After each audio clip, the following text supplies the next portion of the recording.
2018 সালে কেন বিএনপিতে যোগ দিলেন? 2018 সালে বিএনপিতে যোগ দিলাম শুধুমাত্র একটা কারণ। সেটা হলো যে একসময় শেখ হাসিনা আমাকে বলেছিলেন, আমি 2014 সনে মনোনয়নটা চাইনি। আমার কাছে ভালো লাগেনি।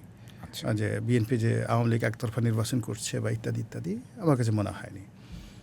এই জন্য আমি 2014 সনে মনোনয়ন চাইনি। 2018 সনে মনোনয়ন চাইলাম দুটো কারণে। প্রথম কারণ হলো পরিস্থিতিটা এমন হলো সব দল অংশগ্রহণ করছে। একটা ফেয়ার ইলেকশন হবে, ফলে আমি আওয়ামী লীগের মনোনয়ন চাইলাম।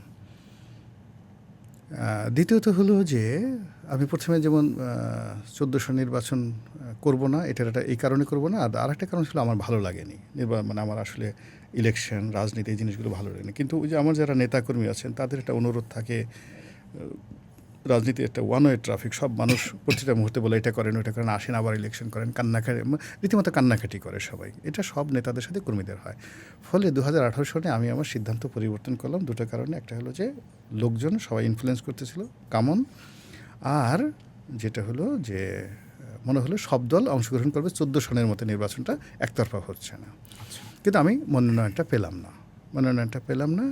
কেন পেলাম না সেটা দল ভালো বলতে পারবে। কত সালের কথা বলছেন? 2018-তে। 18 তাহলে 18 তো মনোনয়ন পান নাই? না, মনোনয়ন পাই না। আমি চেয়েছিলাম মনোনয়ন, আচ্ছা। পেলাম না। তখন আমার একটা কথা মনে পড়লো যে আমি যখন খুব টকশোতে এরকম কথাবার্তা বলি, লেখালেখি করি, দলের বিরুদ্ধে অনেক কথা যায়, তখন একাধিকবার দলের যারা শীর্ষ নেতৃবৃন্দ অনেকে রিকোয়েস্ট করেছেন। স্বয়ং প্রধানমন্ত্রী একাধিকবার আমাকে বলেছেন যে তুমি খুব ভালো কথা বলো, ভালো লেখো, তোমার অডিয়েন্স আছে, তো এইগুলো নিয়ে তুমি দলের পক্ষে কথা বলো।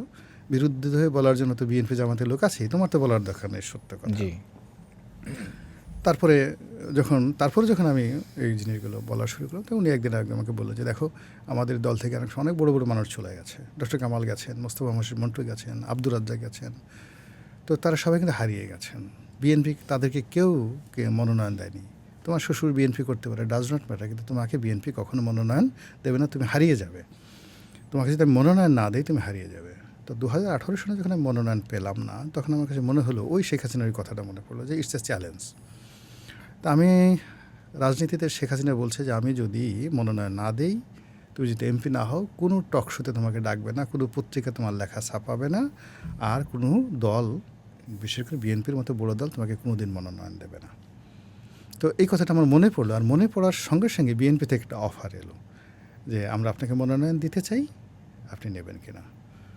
তখন আমি আমার স্ত্রীর সাথে আলাপ করলাম যে এরকম বিএনপিতে একটা অফার আসছে, এটা তো একটা বিরাট ঝুঁকি হয়ে যাবে, কেননা আমি তো জানি নির্বাচন কেমন হবে, নির্বাচন হওয়ার পরে মামলা হবে, মোকদ্দমা হবে, আমি ঝুঁকি নিতে আমার কোনো আপত্তি নেই, তোমরা রাজি আছো কিনা। বলছি ওকে, রাজনীতি তো আসলে সবসময় ব্যাপার নয়, বিকজ আমার বাসাটাই ছিল ঢাকা কলেজের পেছনে। ঢাকা কলেজের গেটে সবসময় 200-300 ছাত্রলীগের প্লাফান দাঁড়িয়ে থাকে।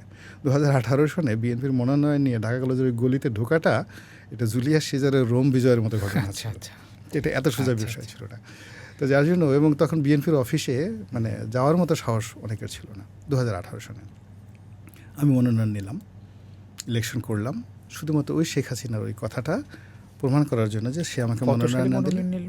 2018 মানে উনি মনোনয়ন দিলেন না, যেদিনই মনোনয়ন দিলেন না তখনই ওই দিনই বিএনপির কাছ থেকে আমার অফার আসলো আমার কাছে যে আপনি আসেন। এর মানে হচ্ছে কি 18 থেকে আপনি নির্বাচন করেছিলেন? জি, করেছিলেন। আচ্ছা। কত ভোটে হেরেছিলেন এরকম? ওখানে তো 18 সালে কোনো নির্বাচন হয়নি।